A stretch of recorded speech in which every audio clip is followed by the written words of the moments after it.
Hello friends, நம்ம இப்போ பார்க்க போது டேனர் அண்ட் சீசன் 2 எபிசோட் 3 தான் பார்க்க போகிறோம். எபிசோட் ஸ்டார்டிங்கில் போன எபிசோடோட எண்டு தான் காட்டுறாங்க. நம்ம ஜிஜி வந்து பார்த்தீங்கன்னா ஈவிலை மான்ஸ்டராக மாதிரி மோமோ அட்டாக் பண்ணதால அதை வந்து நம்ம ஒக்கரன் தடுத்தார்ல கிராண்ட் ஃபார்மில் மாதிரி அதை தான் காட்டுறாங்க. இப்போ பார்த்தீங்கன்னா ஜிஜி வந்து நம்ம ஒக்கரன் அடித்து தள்ளி விட்டுறாங்க. மோமோ பக்கத்தில் போய் ஒக்கரன் விழுந்துடுறாரு. அந்த சமயத்தில் அந்த பால் மாதிரி வச்சிருந்தார்ல அதை வச்சு அட்டாக் பண்ணுறாங்க. 2 பேர் தெரிச்சு போய் விழுறாங்க. அப்போ அந்த யூவியில் யோக்காய் சொல்லுது, நீ ஒரு யோக்காயை வந்துட்டு மனுஷங்களுக்கு ஹெல்ப் பண்ணுறிய உனக்கு வெக்கமா இல்லையா? யோக்கா என்னத்துக்கே அசிங்கம் அதுவும் சொல்கிறான். அதுக்கு ஒக்கரோன், நீ ஒன்றும் யோக்கியம் இல்லை, இப்போதைக்கு நான் இங்கேருந்து எஸ்கேப் ஆகிறேன் அப்படின்னு சொல்லிட்டு மோமோ தூக்கிட்டு ஓடுறான். அது விடாமல் அந்த பால் வச்சு அட்டாக் பண்ணிகிட்டே இருக்குது. அவங்க மேலே பூந்து ஓடிட்டே இருக்காங்க சுற்றி. ஒரு கட்டத்தில் அந்த பால் அவங்க மூஞ்சி மேலே அடிக்க வருது. அந்த டைம் மோமோ என்ன பண்ணுறாங்க, அவங்க சைட் கிக் பவர் யூஸ் பண்ணி மொத்தமாக தடுத்துடுறாங்க.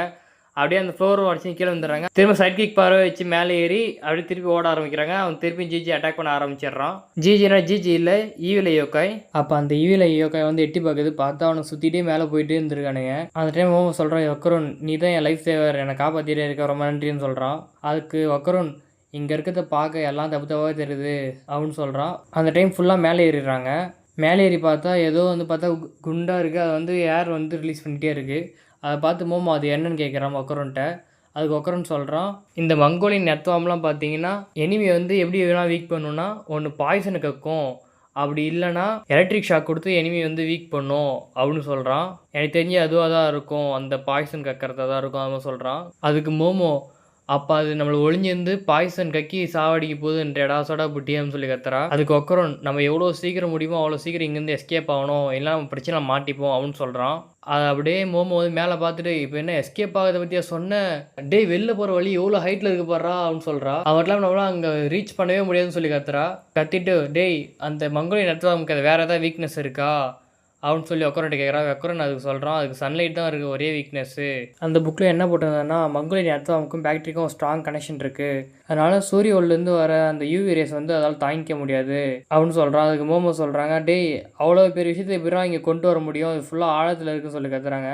அது மட்டும் இல்லாமல் ஜிஜி என்னால் எப்படியே விட்டு போக முடியாது அப்படின்னு சொல்லி கீழே உட்காந்துடுறாங்க. ஒக்கரன் மேலே பார்த்துட்டு, ஓகே ஒரு ஐடியா இருக்குது, நீ எப்படியாச்சும் எஸ்கேப் ஆகிடு அப்படின்னு சொல்கிறான். அதுக்கு மோமோ, நான் மட்டும் எப்படி உங்களை விட்டு தனியாக எஸ்கேப் ஆகிறது, அதுக்கு சான்ஸே இல்லைன்றாங்க.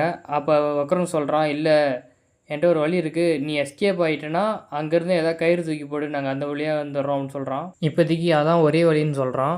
அப்போ மோமோ, ஜிஜி என்ன பண்ணுறது, அவன் முன்ன மாதிரி இல்லை, இப்போலாம் அவன் சொல்கிறது வச்சு கேட்க மாட்டேங்கிறான் அப்படின்னு சொல்கிறான். அதுக்கு ஒக்கரன், ஜிஜிக்கு நான் எதாவது பண்ணி கூப்பிட்டு வரேன், நான் உன்னை கெஞ்சி கேட்குறேன், நீ எஸ்கேப் பண்ணால் தான் வந்து எங்களை காப்பாற்ற முடியும் அப்படின்னு சொல்கிறான். அதுக்கு மோமோ, நான் உங்களை கண்டிப்பாக காப்பாற்றுவேன் இது சத்தியம் சொல்லிவிட்டு, நீ ஜிஜிக்கு மட்டும் விட்டு ஹெல்ப்புன்னு சொல்கிறான்.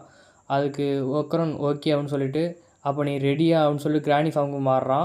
அப்படியே கட் பண்ணால் மோமோ சேரில் உட்காந்துட்ருக்காங்க. சேரில் ஒக்கரன் படுத்துட்ருக்கான். மோமோ கேட்குறாங்க, என்னடா பண்ண போகிறேன்னு. நான் இப்போ வந்து என்னோடய ஃபுல் பவர் யூஸ் பண்ணி இந்த சேரை வந்து உதைப்பேன், அது அப்படியே மேலே போவோம், நீ உன் சைட் கிக் பவர் யூஸ் பண்ணி கொஞ்சம் மேலே போயிட்டு அதை பிடிச்சிட்டு அப்படியே எஸ்கேப் ஆக வேண்டியது தான் அப்படின்னு. நீ இப்போ என்ன பண்ணுறேன்னா ராக்கெட்டில் உட்காந்துட்டு இருக்க மாதிரி கற்பனை பண்ணிக்கோ அந்த மாதிரி சொல்கிறான். அதுக்கு மோமோ, டே இது முட்டாள் தாண்டா, உன் காலையில் உடச்சிக்க போகிற அப்படின்னு சொல்கிறான். ஓகே நம்ம ஸ்டார்ட் பண்ண போகிறோம், 1 2 3 அப்படின்னு சொல்லிட்டு உடச்சிட்றான். அவன் வச்சு அதில் அவள் சல்லுன்னு ராக்கெட் வயரில் வேகமாக போகிறான். அந்த time side kick power use பண்ணி அவள் கொஞ்சம் தூரம் போகிறா. இன்னும் ஒரு 5% இடம் தான், அப்படியே திருப்பி கீழே விழுற மாதிரி வரா. அப்போ யோசிச்சு திருப்பி சைட் கிக் பவர் யூஸ் பண்ணி வேலை பிடிச்சிடறான் மோமோ. அதை பார்த்து வைக்கிறோம், அப்பா எப்படியே அந்த மோமோ சாதிச்சிட்டா அப்படின்னு சொல்லும்போதே அந்த ஈவில யோக்காய் வந்து, நான் கண்டுபிடிச்சிட்டேன் உன்னை, ஃபஸ்ட்டு நீ தான் சாவ போகிறேன்னு நினைக்கிறேன் அப்படின்னு சொல்லுது. அப்போ உக்கரன் கிராணி ஃபார்முக்கு மாறிட்டு, அதை நான் உங்ககிட்ட சொல்லணும்டா அப்படின்னு சொல்கிறான்.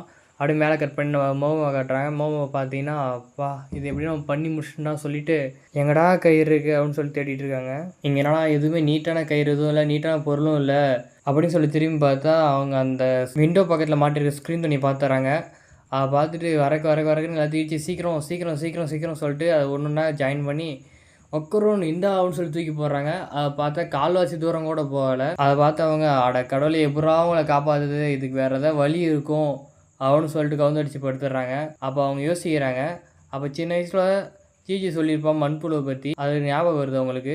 அப்போ தற்கொலை பண்ணி வைக்க தான் ஒரே வழி, எங்கடா என் ஃபோனு அப்படின்னு சொல்லி தேடுறாங்க.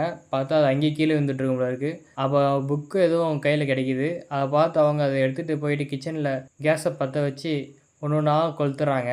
பார்த்தா அந்த வீட்டையே கொளுத்திடுறாங்க. அப்படியே வெளில வந்து, நெருப்பு பிடிச்சிச்சு, இங்கே பாருங்கள் நெருப்பு பிடிச்சிச்சு, இந்த வீட்டில் நெருப்பு பிடிச்சிச்சு, யாருன்னா வாங்க ஃபயர் ட்ரக்கு கால் பண்ணுங்க அப்படின்னு சொல்லி கத்திட்டு இருக்காங்க. அப்போ ஒக்கரோன், நீ கொஞ்ச நேரம் மட்டும் சமாளி, நான் வந்து உன்னை காப்பாற்றுறேன் அப்படின்னு சொல்லி மனசுக்குள்ளே நினச்சிட்டு திருப்பி கத்துறாங்க, இங்கே நெருப்பிடிச்சு வாங்கன்னு. அப்படியே கட் பண்ணால் ஒக்கருன்னு பார்த்து தலை தெறிக்க ஓடிட்டுருக்காரு. ஜிஜி பின்னாடி அட்டாக் பண்ணிகிட்ருக்கான்.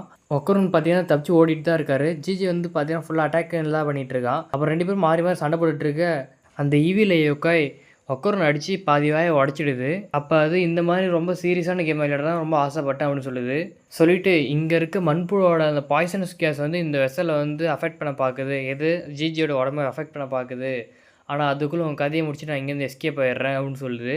அந்த டைம் நான் கையில் வச்சுருந்த அந்த கஸ் பால் இருக்குல்ல, அதை தூக்கி போட்டு ஒக்கரம் அடைக்கி போகுது. ஒக்கரம் அங்கேருந்து எஸ்கேப் ஆக போகிற டைமில் பார்த்தீங்கன்னா அந்த பால் வச்சு வீடு மாதிரி கட்டி அப்படியே ஃபார்மேஷன் க்ரியேட் பண்ணி மொத்தமாக லாக் பண்ணிது ஒக்கரன் எவ்வளோ எஸ்கேப் ஆக பார்க்குறான், ஆனால் எஸ்கேப் ஆக முடியல. அப்போ அந்த ஈவில யோக்கை சொல்லுது, உன்னால் அந்த வீட்டை விட்டு எஸ்கேப் ஆக முடியாது, ட்ரை பண்ணாத, நான் வரேன்டா அப்படின்னு சொல்லிட்டு அது வீட்டுக்குள்ளே போயிட்டு ஒக்கரம் அடித்து மீதி இருக்க வாயும் உடச்சிடுது.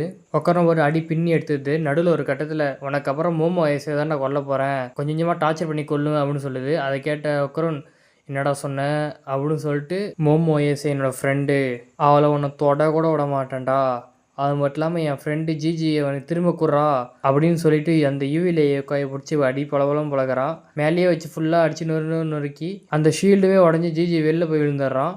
அப்படியே அவனும் மயங்கிடுறான். அதை பார்த்து ஒக்கரனுமே ஓகே அப்படின்னு சொல்லிட்டு அவனும் மயங்கிடுறான். மோமோ யாசி எனக்கு உதவி பண்ணு அப்படின்னு சொல்லிட்டு அப்படியே படுத்துடுறான். அப்படியே டக்குன்னு ஏஞ்சி இதை படுக்க டைம் இல்லை, சீக்கிரம் எவ்வளோ முடியும் அவ்வளோ சீக்கிரம் இங்கேருந்து எஸ்கேப் ஆகணும், மோமோ எனக்காக மேலே வெயிட் பண்ணிகிட்டு இருக்கா அப்படின்னு சொல்லிட்டு ஜிஜியை வந்து தூக்கிட்டு போகலான்னு சொல்லிட்டு கொஞ்சம் இழுத்துட்டு இருக்கான்.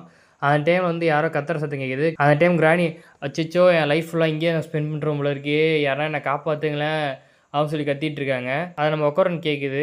கிராணி மோமோ கூட போகாமல் இங்கே என்ன பண்ணுறேன்னு கேட்குறா. நான் இங்கேயே ஒட்டிக்கிட்டு என்னை காப்பாற்றுறா அப்படின்னு சொல்கிறா கிராணி.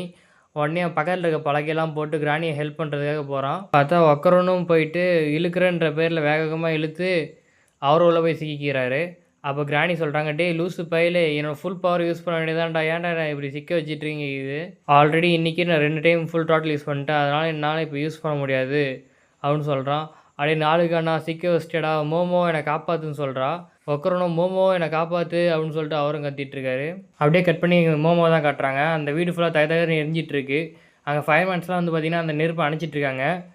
அவள் ஒரு போலீஸ்கார மோமோட்ட வந்து யார் இந்த நெருப்பு உருவாக்குறாங்க தெரியுமா, நீ அந்த டைமில் எங்கே இருந்துன்னு கேட்குறாங்க. அதுக்கு நான் தான் அதை பண்ணேன், அது ஒரு சில ரீசன்ஸ் இருக்குது, அதுக்கு முன்னாடி கீட்டோ ஃபேமிலின்னு சொல்லிட்டு ஒரு ஃபேமிலி இருக்குது, அவங்கள பற்றி ஃபுல்லாக சொல்லணும், அவங்க தான் இங்கே நடக்கிற எல்லா கொலையும் காரணம், அதை பற்றி டீட்டெயிலாக சொல்லணும்னு சொல்கிறான். அதுக்கு அந்த போலீஸ்காரன் அவங்க தான் இந்த வீட்டோட ஓனர், அவங்க மேலே உனக்கு எதாவது வெஞ்சன்ஸ் இருக்கான்னு கேட்குறான். கேட்டேன், ஒன்றும் பிரச்சனை இல்லை, போலீஸ் ஸ்டேஷன் வந்து டீட்டெயிலாக எக்ஸ்பிளைன் பண்ணு, இவ்வளோ காரில் எட்டுங்க அப்படின்னு சொல்கிறான். அந்த டைம் சூரியனை பார்த்த மோமோ, இல்லை இந்த தண்ணி இதுக்கு பத்தாது, இன்னும் நிறைய தண்ணி ஊற்றுங்கடா அப்படின்னு சொல்லிட்டு வேகமாக தண்ணி திறந்து விட்றாங்க. அந்த டைம் மோமோ பிடிச்சிட்டு வந்து காரில் ஏற்ற பார்க்குறாங்க. அப்போ பூமி ஃபுல்லாக அதிருது. அப்போ மண்புழு தான் வெளில வருது போல இருக்குது. நிலநடுக்கு வருது, எல்லாம் இங்கேருந்து ஓட்டுருங்க, உயிரை காப்பாற்றிங்கன்னா சீக்கிரம் ஓடுங்க அப்படின்னு சொல்லிட்டு ஓடுறாங்க. அந்த டைம் மண்புழு வேகமாக வெளில வந்து அப்படியே வானத்துக்கு பூமிக்குமா நின்று அப்படியே டக்குன்னு விழுந்துடுது. அதை பார்த்து எல்லோரும் சீக்கிரம் உயிரை காப்பாற்றிக்க ஓடுங்க அப்படின்னு சொல்லி ஓடிடுறாங்க. அப்போ மோமோவுக்கு ஜிஜி சொன்ன விஷயம் ஞாபகம் வருது. ஜிஜி சின்ன வயசு சொல்லியிருப்பான், மண்புழுவால் வந்து பார்த்திங்கன்னா தோலால் மட்டும் தான் சுவாசிக்க முடியும், மழை காலத்தில் அது வெளில வந்துடும், அதுக்காகவே இதே வெயில் காலத்தில் யாராவது தண்ணி ஊற்றினா அதாவது சுவாசிக்க முடியாது வெளில வரும், அந்த டைம் சூரிய ஒளி போட்டு செத்துரும், அதுதான் சூசைட்னு சொல்லுவாங்க அப்படின்னு சொல்லியிருப்பான். அப்படியே ப்ரெசண்ட்டாக காட்டுறாங்க. மோமோ அந்த மண்புழு பார்த்துட்டு நீ செத்துரு அப்படின்னு சொல்லிட்டு பக்கத்தில் இருக்க காரை வந்து சைட் கிக் பவர் யூஸ் பண்ணி தூக்கி அது மேலே அடிக்கிறாங்க. அப்போ அந்த மண்புழு டக்குன்னு மேலே ஏஞ்சி அப்படியே உடம்பெல்லாம் ஒப்பி திருப்பி கீழே வந்தது. அது உயிரோட கையிலேருந்து செக் பண்ணுறதுக்கு மோமோ என்ன பண்ணுறாங்க, அவங்க அது போயிட்டு காலை வச்சு உதச்சி பார்க்குறாங்க. அந்த டைம் லேசாக நகரும், அவங்க பயந்தடிச்சு ஓடி வந்துடுறாங்க. அது டக்குன்னு சலிவா ஒன்று கேட்குது. அந்த சலிவாவில் வந்து பார்த்திங்கன்னா கீட்டோ ஃபேமிலி மெம்பர்ஸ் வந்து விழுறானுங்க. அவனுங்க சாகலை, உயிரோடு தான் இருக்கானுங்க. நம்ம உயிரோடு தான் இருக்கோமாம்மா அப்படின்னு சொல்லி கேட்குறாங்க. அதுக்கு அந்த ஃபேமிலி ஏட்டு இது எல்லாத்துக்கு காரணம் அவள் தான் சொல்லிட்டு மோமோவை கையெட்டி சொல்கிறாங்க. நீங்கள் உசுரோட இருக்கிறது உங்களுக்கு தான் நல்லது அப்படின்னு சொல்லிட்டு மோமோ சொல்கிறாங்க. ஓகே, இந்த பிரச்சனையை வந்து டீல் பண்ணுற அளவுக்கு இப்போ டைமில் நான் ஒக்கரனையும் ஜிஜியும் காப்பாற்ற நான் கிளம்புறேன் அப்படின்னு சொல்லி கிளம்பும்போது திருப்பி வந்து நிலநடுக்க மாதிரி வருது. என்னடா திருப்பி நிலநடுக்கமா அப்படின்னு கேட்டது கீட்டோ ஃபேமிலி ஏட்டு சொல்கிற, இங்கே நடந்த எல்லாத்துக்கும் காரணம் நீ தான், இந்த பிரச்சனைக்கெல்லாம் நீ தான் ஒரே பொறுப்பு எடுத்துக்கணும் அப்படின்னு சொல்கிறா. பார்த்தா அங்கே இருக்க ஏரியா மேலே வெடிக்குது. இதோட இந்த எபிசோட் முடியுது. இதோட நெக்ஸ்ட் எபிசோட் ரொம்ப இன்ட்ரெஸ்ட்டாக போகும்னு சொல்லி நினைக்கிறேன். நெக்ஸ்ட் எபிசோட சீக்கிரம் பார்க்கணும்னா நம்ம சேனலை சப்ஸ்கிரைப் பண்ணிவிட்டு பெல் ஐக்கானை கிளிக் பண்ணி வச்சுக்கோங்க, அது உங்களுக்கு நோட்டிஃபிகேஷன் வரும். நீங்கள் சப்ஸ்கிரைப் பண்ணலாம் பரவாயில்ல, அட்லீஸ்ட் ஒரு லைக் பண்ணுங்கள், அது எனக்கு ஒரு என்கரேஜ்மெண்ட்டாக இருக்கும். தேங்க்யூ.